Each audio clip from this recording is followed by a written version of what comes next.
Good afternoon. Appreciate my sixth straight rousing round of applause when I get up here. You guys are fired up the last of the day, so let's get rolling. Just want to say a couple things to talk about young men that we brought here. You'll get a chance to meet, if you have not met them already, Coda Martin, who, by the way, is getting married here in the next couple of weeks, the 28th. I asked him, was he nervous on the plane today? And he said, no, I'm not nervous about this deal. I said, what about marriage? He goes, just a little bit. So there's a little bit of trivia. He's getting married to Jasmine Babers, who many of you know as Dino Babers' daughter, who's playing volleyball at Texas A&M, who was an assistant coach with me years ago for RC. So he's around. He's a big old guy and does a great job with us in FCA. Armani Watts, who is a fabulous football player, young man, probably going to be an all-SEC candidate again. A guy that really had an opportunity to maybe turn pro last year, got an injury late in the year, but was not surgical. So sat down with him. He decided to come back and is doing a great job with leadership on our football team, particularly defensively. And then Christian Kirk, which everybody knows is one of the best football players in the country, a guy who's dynamic with the ball in his hands as a returner. Not only as a kick returner, but has become a dynamic weapon as a pass receiver. And so you get a chance to be around those guys and ask them questions. I think they say a lot more about Texas A&M football than the questions that you'll get here probably in the next 20 minutes. Because these are guys that, as I've said in some other venues, and I've said in some other rooms, I can't tell you how excited I am to be around them. You know, it's a little bit different time or place in Texas A&M right now. We signed 29 players in the offseason, of which all 29 guys are on campus right now in the summer. And whenever that is the situation, you know, with a third of your football team being new, it can bring some animosity. These guys that are here today, and some of the guys that have played a lot of football for us at different positions, have really embraced these guys and understand the need for them to help us become the championship caliber team that we want. And so the energy level in that locker room, the energy level in that meeting room is as good or as better as good as it's ever been. And I think it comes from the leadership that's within. Some of the issues that I'm sure you're going to have questions about, you know, with November, are things that we made some tough decisions about last year. And that's one of our emphasis has been to finish and be a tougher football team, going out and hiring. Mark Hockey is our head of strength and conditioning, I think, have made great strides to that. And that doesn't start in the season, that started in January, along with the 15 practices that we had in the spring. And the pace, the things that we're doing in the off season are a little bit different, a lot different than we've been in the past. And so when you have a leadership group and older guys that understand that have been through the things in November that we've been through, that understand that, hey, coach is trying to change it, and here's what we need to do, and pass that along to the young guys. That's what leadership is about, and that's what we feel right now. So from that standpoint, I appreciate those guys and what they're doing, but from an energy standpoint and some of the other things that are going on in our program right now, things couldn't be any better. Questions? Thank you, Coach. If you have a question, please raise your hand. Bridget, Chase, or Joseph will get a microphone to you. Again, if you'll stand, give your name and affiliation. We'll start right here in front, Coach, in the center section. Coach Jordan Hill of the Columbus Ledger-Inquirer. You talked about Christian Kirk. Just how much does his ability sort of soften the blow of losing 3 receivers from last year's team? Well, it more than softens the blow. You know, here's a guy that I think our special teams coordinator, Jeff Banks, does an outstanding job of scheming things for him in the punt return game, in our kicking game. Without a doubt, one of the better guys in the country with the ball in his hands, you know, and being a leader. You know, we signed a group of receivers that have come in as freshmen. A lot of them came in January. And when you have a guy like Christian Kirk who takes them aside away from when you're in the building and says, no, here, man, here's what you need to do. Here's what we're going to do. You're coming with me. We need you to play. We need depth here. You're a talented young guy. With those guys who left, to answer your question, the guys who left early or leaving, I think that gave us the opportunity to sign some really, really quality young receivers that came in January and gave Christian a chance to be that leader throughout the summer. So not only does he fill a void for us, you know, on the field, so to speak, as a player, but he's also filled a void for us with those young guys and saying, hey, here's the things you need to do. Nobody prepares harder. Nobody takes care of themselves better. Nobody works harder for the game than Christian Kirk, and I think he's a great example for all our good young players, but particularly that wide receiver position. Which will go over to our left here in the aisle, Owen. Owen Buchanan, TexAgs.com. Kevin, after 2 years, how would you evaluate the performance of John Chambers that you brought him in? Well, I think, you know, without a doubt, Owen, you know, the things that we've talked about, and I was just talking about on television, you know, we have got to be a better run defense. We have to. And I don't think there's any secret to that. I think that, you know, our ability to be multiple and change things up are things that we've worked on a little bit. I think we were a pretty good defense early in the year. We lost some critical pieces. I think over the course of the year when we lost a couple corners and did some things. Priest Willis was playing pretty well early in the year. And Nick Harvey got a little bit dinged up. We had a situation where we were putting pressure on some younger guys and gave up some big plays later on in the year. But we've got to be a better run defense. And I think the things that we've talked about, the things that we sat down and discussed, the things that John has, that we have discussed openly, are things that we've implemented throughout the spring. And so, do we got to get better? It's not just John Chapes, it's across the board. It's everybody. And as I told you before, we got the biggest sign in our building that says no excuses. And we're not giving any excuses, and that starts with me. And so everything that has to happen, everything that we want to do, we want to be, because we want to be a top-tier football team. We want to be a championship football team. And so the things that we've done, or we keep putting in place, and things that as we adapt to this league, to figure out how we can get to that next level, we're doing.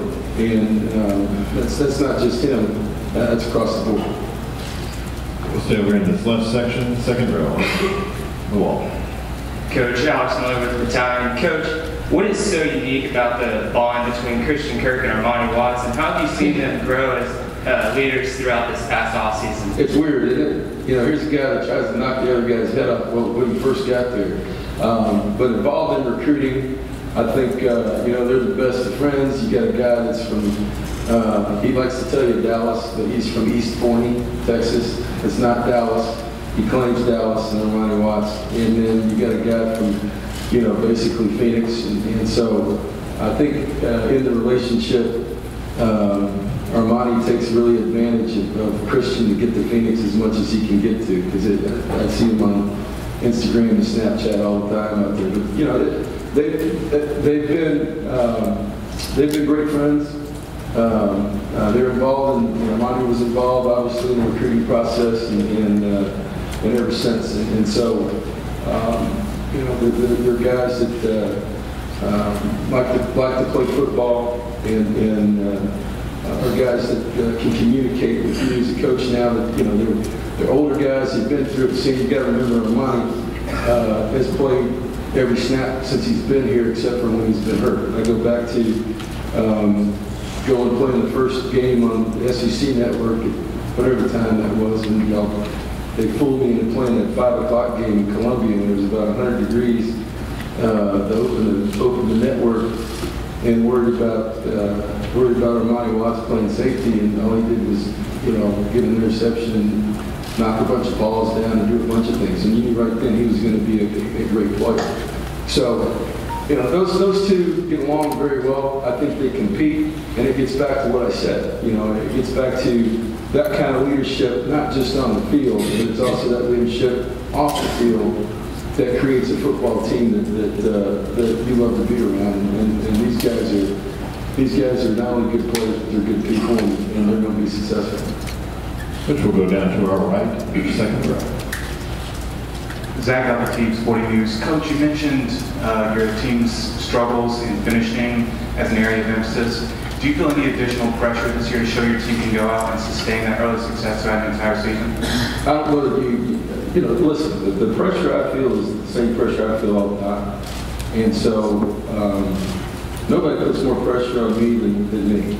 And my job is, I look at what we do and what we do well. We want to stay ahead of the curve. What we're not doing well, it's my job to analyze it and try to fix it. And so looking at where we are and being open and honest about that with our team and with our guys who are here, I think that's what I was getting at by talking about it. Right? You've got guys who have gone through that a couple times, and Armani's been through it, and to sit openly and talk about, here's what we're going to do, guys. Here's our plan. Here's what we're doing in the weight room. Here's what we're doing in recovery. Here's what we're doing in nutrition. Here's what we're going to do from a toughness and finishing standpoint in practice. This is a point of emphasis. And so instead of trying to point fingers and do this and that, we're not doing that. And so that pressure, it never changed. It never changed from the first day I got here when we opened in Florida and we lost. And then we went on to win however many games we won or whatever happens. So, we're here to compete for championships.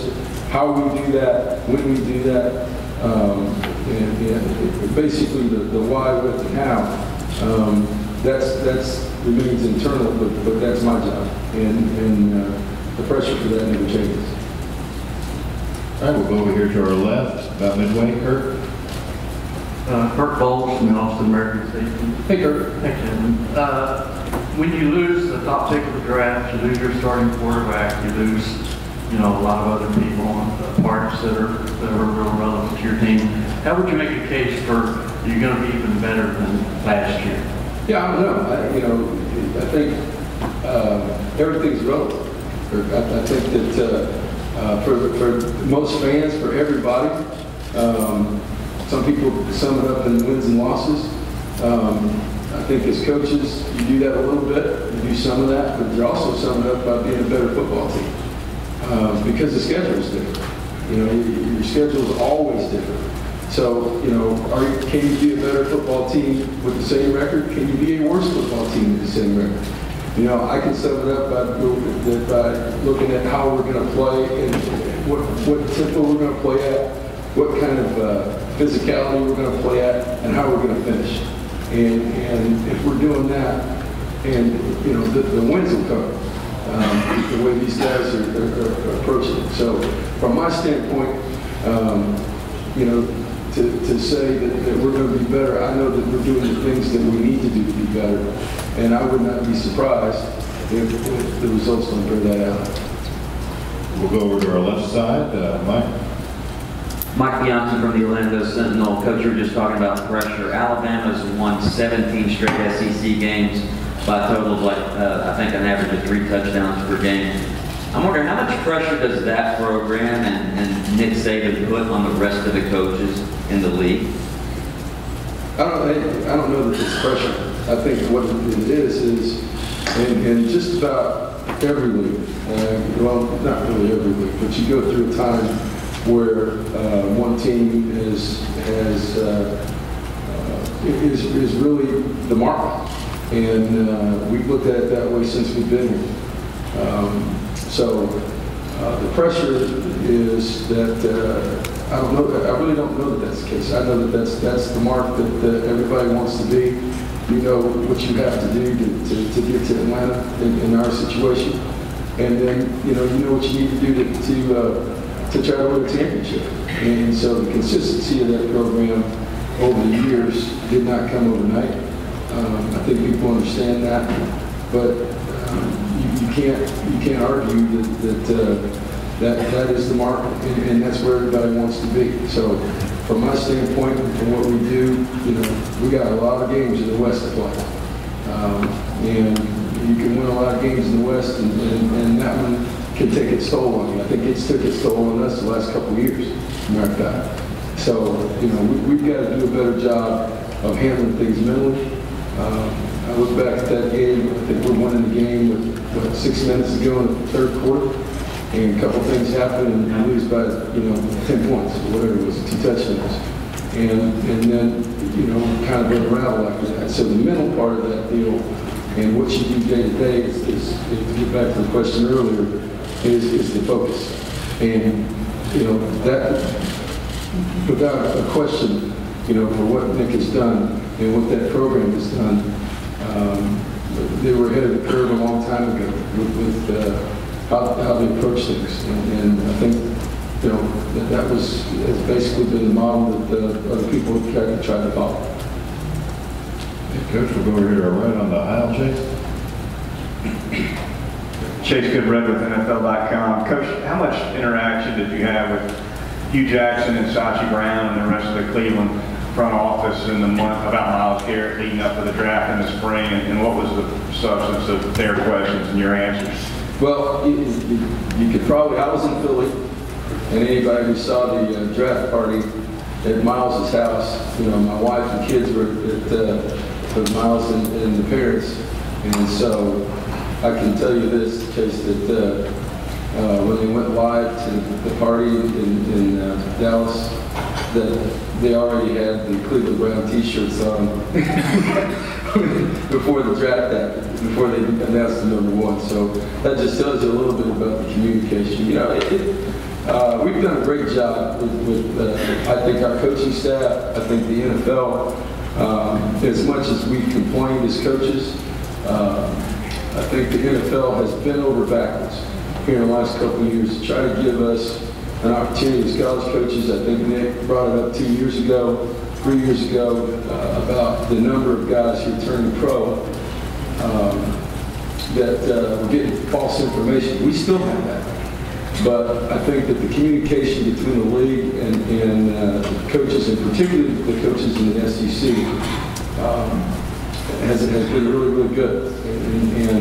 And because of that, I think our players have benefited because of our organization's honesty with their organizations, with the players that they've drafted from us, knowing what they're getting, and guys that are playing very, very well in the NFL, who have had careers and they're doing well. So I think people trust us, and I think they trust our organization, and because of that, I've known a lot of different people at that level for a long time, including Hugh, and he was a young college football coach way out on the West Coast where we all started. So he's got a good one, and Miles is excited to be a Cleveland Brown. We'll go back over here to our left, about midway back. Rash ESPN. Kevin, just wanted to know what kind of your reaction was to Scott Woodward's comments in Destin about needing to win more, and what have the subsequent conversations between you two been like? Well, Scott and I have known each other for a while, even before he came to Texas A&M. And so we've had a lot of conversations before that, some conversations after that. I'm not going to get into what those conversations are about, but it's like I said, for me, my job, nothing changes for me. And you've been around me a long time, and nobody puts more pressure on me than I put on myself. And nobody wants to win more than I want to. And so whatever's said, whatever the conversation, whatever's written, it's not going to affect how I do my job. And it's not going to affect my day-to-day operation. So I've been doing this almost 30 years. And whether I was a the wide receiver coach at Wyoming, and Joe Tiller said if they don't catch the ball, they're going to be fired. And I was making $19,000. That's the only I read. Little Piero, remember those things? You guys don't remember those, do you? Where they caught fire in the back and all that other stuff. There was as much pressure there just to survive as there is right now. I'm just being honest with you. And so, like I told them, you better start catching the damn ball. So that's the same approach from my first year as a full-time coach there is now. And I've known this for a long time, regardless of what people say or what they do. Nothing's going to change the way I approach life, and nothing's going to change the way I approach my job, and because of I've learned it's a mistake ever since I got into this. Stay down here on the left side, Bob, behind you.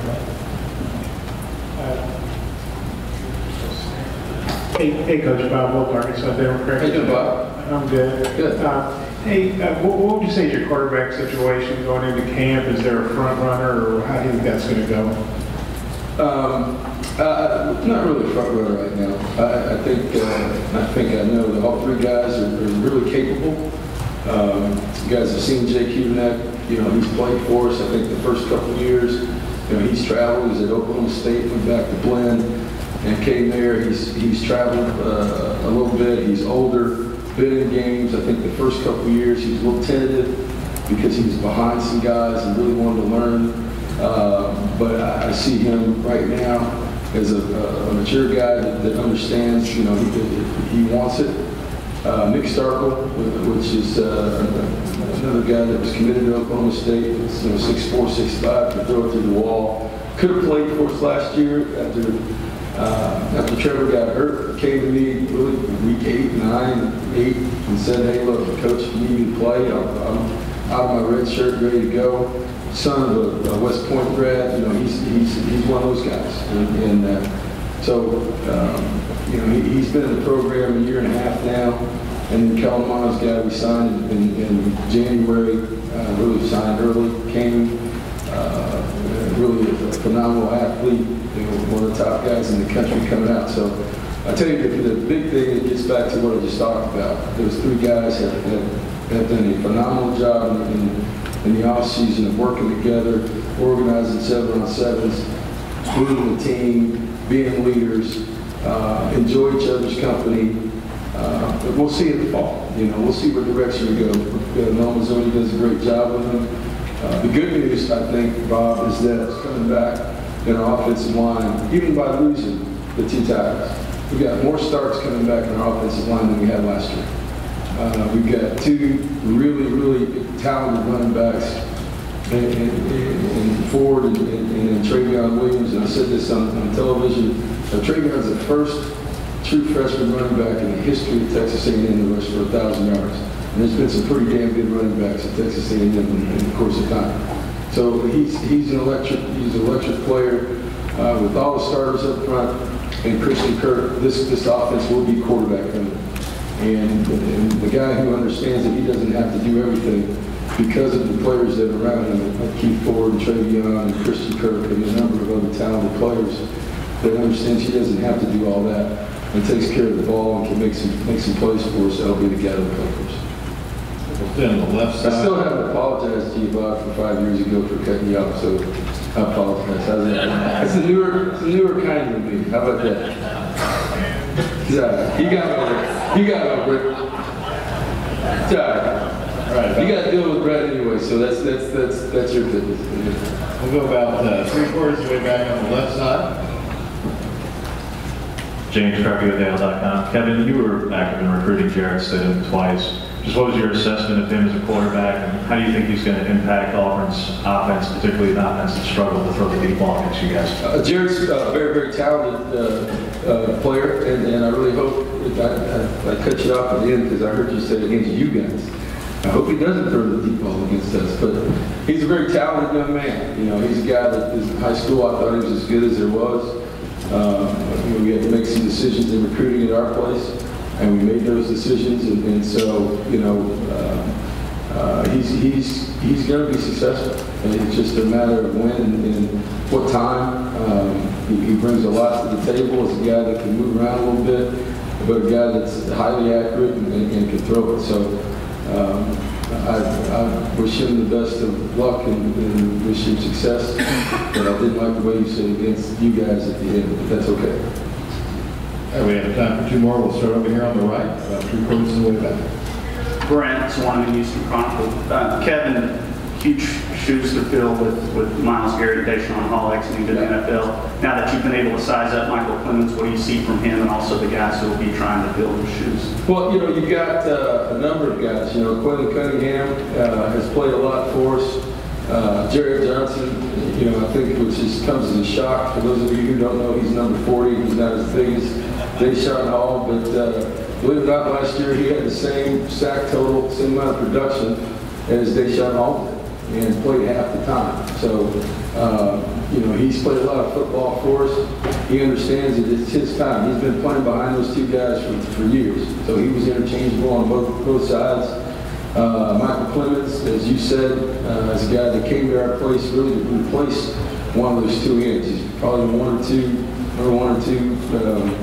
pass rusher in the country out of junior college, 6'5", I don't know, maybe 6'6", 260, something like that. We got to get him in shape, but everything he's done with workouts and our strength coaches and around our players has been phenomenal. And just in case you guys don't know, his nickname is Cyclops. So I'm into recruiting anybody who's 6'6" and the nickname Cyclops. I don't care if he's got one eye or not. If he can rush the passer, he's good with me. But Michael's come in, done a great job. Tyree Johnson, we're going to have some depth. You don't ever replace a player like just the next guy is Myles Garrett.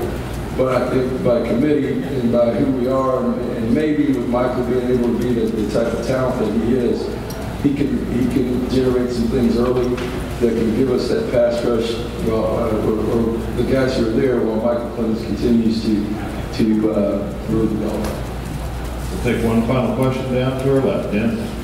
Kevin Dennis, CBS Sports. That sounds like something Joe Tiller would say, but were those kind of the exact words?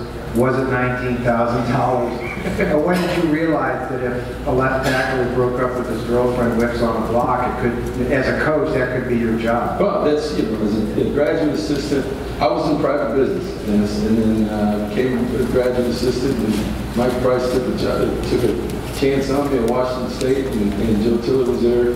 Talk about a rough room. Mike Zimmer, not the nice Mike Zimmer now, the mean Mike Zimmer back in the day. He used to be the D coordinator, he was 29.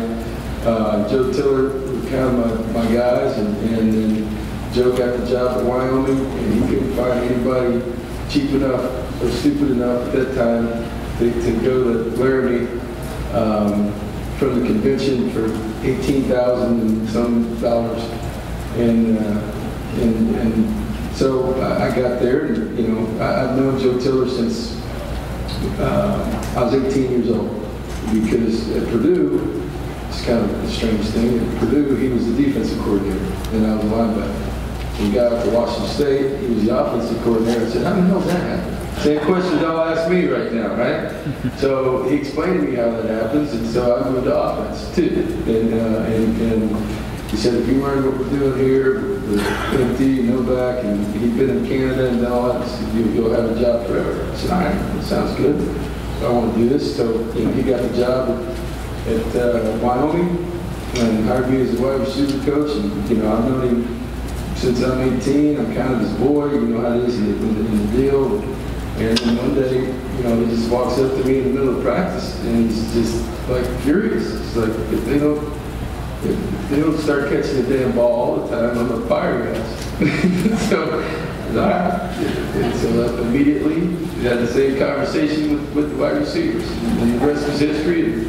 But we had a couple All-Americans. Ryan Yarbrough led the country, and 1,000, 2,000 yard guys, and I moved on from there. But and by the way, I just want to say something real quick. Joe's not doing real good right now. Just keep him in your prayers. He's back up to his ranch, and he's always been a great mentor to me. And I just want to say publicly how much I appreciate what he's done for me, not only as a player, but really give me a start as a full-time coach and just keep me in the prayers. Thank you, Coach. All right, thank you.